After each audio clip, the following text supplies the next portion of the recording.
Bank में आज 3 मुलाजिम जो है पॉजिटिव आए। कल बैंक मैनेजर साहब पॉजिटिव आए थे। यहाँ पर मंडी बैंक में बहुत रश है, जिसकी वजह से यहाँ पर दिन ब दिन मुलाजमों में पॉजिटिविटी ज़्यादा रहता है। इसलिए हमने बैंक को 2 दिन के लिए बंद किया।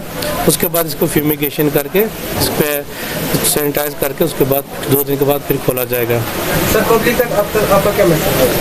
पब्लिक को मैं ये कहना चाहता हूँ कि कम से कम बैंक में फालतू में ऐसे बैंक में ना आए। अगर किसी को ज़्यादा ज़रूरत है तो वो आए, नहीं तो अपने घर में रहें, क्योंकि 3rd लेयर जो है कोरोना की आ गई है। तो अपने घरों में रहें। तो जिसको ज़्यादा ज़रूरत है वो आए बैंक में। आपने देखा होगा नीचे से ऊपर लेके यहाँ तक बहुत रश होता है। तो इतने रश में क्या पता कितने लोग पॉजिटिव हैं कि एक दूसरे को बीमारी फैलाएंगे। तो इसे कम से कम है, जिसको ज़्यादा ज़रूरत हुआ है तो अब ये बैंक जो 2 दिन के बाद खुलेगा, सैनिटाइज कर।